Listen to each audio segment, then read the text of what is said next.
It's Friday, February 20th, 2026, and this is CoeCast. Also, apparently it's National Love Your Pet Day, National Cherry Pie Day, and National Muffin Day. So if your cat is judging you while you eat a muffin over the sink, you're actually honoring the calendar. Wait, so it's a triple holiday? That's unhinged. Hi, I'm Riley, and yes, this episode is made completely by AI, like the whole thing. If we glitch, no we didn't. I'm Hunter, and yeah, if the show goes off the rails, we're leaving it in, because the rails are mostly vibes at this point. Today we're talking about three things that all rhyme in a weird way. SkyReels V3 R2V-14B, which is an image-to-video model that's getting world model hype. OpenAI shipping the Codex macOS app with higher limits, and the music publisher's lawsuit against Anthropic, which is basically everyone asking for receipts.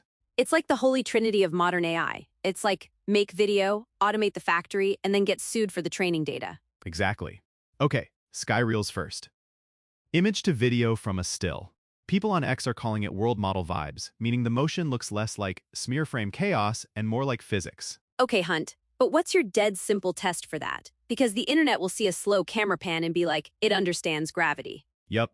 My simplest test is a single still of something that forces consistent forces over time, like a person holding a cup and then tilting it so liquid should move, or a pendulum, or even hair and fabric in wind with a fixed light source.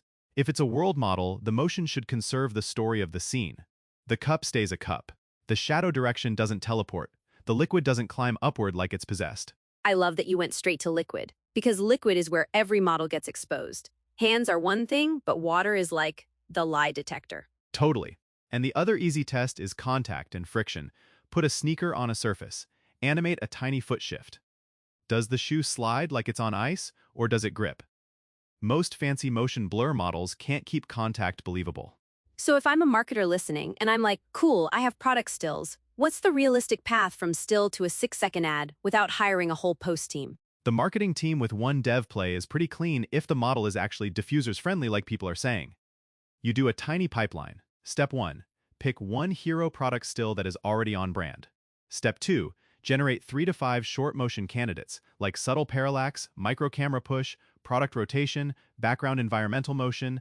Wait, I'm cutting in, because the mistake people make is going cinematic too fast. They want like a drone shot through a rainforest for a toothpaste ad. Exactly. Keep it boring on purpose. Step 3. Auto-run a QA pass. And by QA I mean stupid stuff. Does the logo distort? Does the label text melt? Does the product shape change? Step 4. Hand the best clip to an editor template in CapCut or Premiere with your CTA overlays and your end card. Where does it break? It breaks at brand fidelity. Packaging details drift, typography gets cursed, and if your product has any must-be-exact geometry, you're going to get burned. The second break is consistency across variants. You can get one great clip, but getting 10 clips that all feel like the same brand world is the hard part.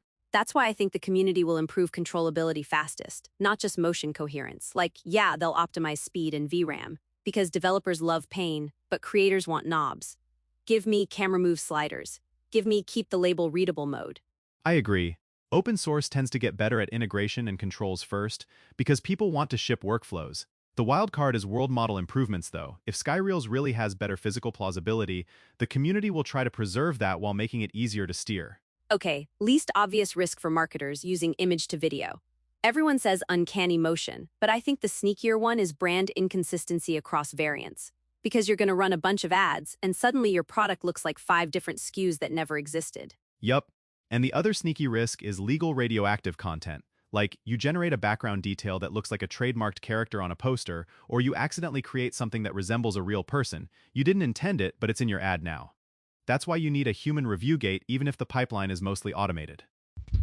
Which brings us to the second story, OpenAI shipping the Codex macOS app. People are describing it as a command center for agents, with parallel agents, worktrees, reusable skills, automations. And rate limits got doubled for Codex features.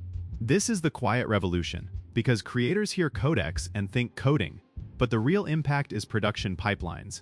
If you can run multiple agents in parallel safely, you can automate the glue work that makes content ops painful. Yeah, but also agent swarms. Like, you give it too much freedom and suddenly it's opening 40 pull requests called Final V2 and your engineer quits. The most common failure is no budget and no boundaries. Teams spin up agents for everything without defining what done means, what files are allowed to change, and when it needs approval. So you get chaos, overlapping edits, conflicting decisions, and a lot of confident nonsense that looks productive. So what's the smart way to spend the extra rate limit headroom? More agents or deeper QA loops? Deeper QA loops every time. Use the headroom for verification. Let the agent draft, then run tests, linting, link checks, brand voice checks, compliance checks. The trap is using headroom to generate more output without increasing your ability to catch failure. That's so on brand for you. I'm more feral. I want one agent generating variants, one agent doing QA, and one agent pre-building the publishing payload. But I do get it. If QA isn't there, you just scale mistakes. Exactly. And on X, the killer feature chatter seems split between agent management and the worktrees concept. Worktrees matter because it reduces collisions. Each agent can work in an isolated branch, so you're not constantly merging chaos. Okay, but what's overhyped? Background automations are overhyped unless you already have governance.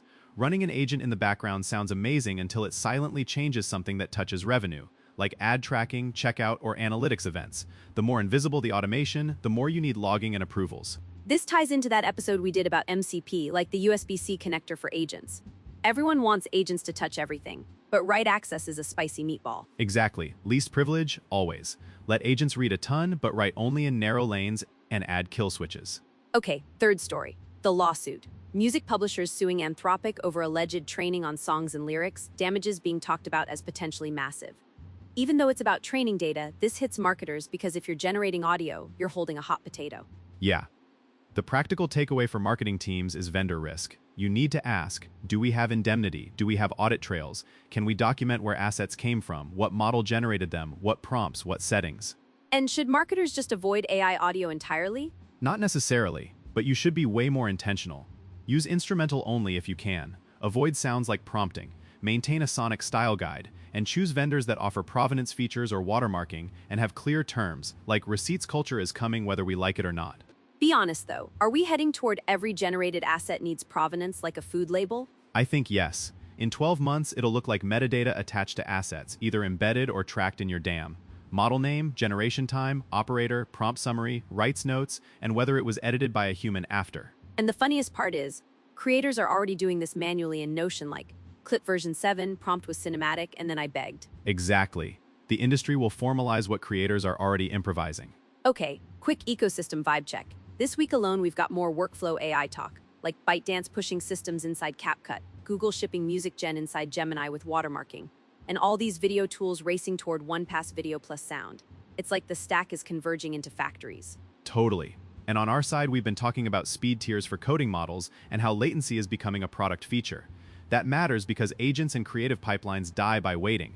When models respond faster, humans stay in flow, and automation becomes usable, not just impressive. So the through line today is, SkyReels is trying to make motion more believable, Codex is trying to make automation more manageable, and the lawsuit is forcing everyone to make provenance more real. That's it.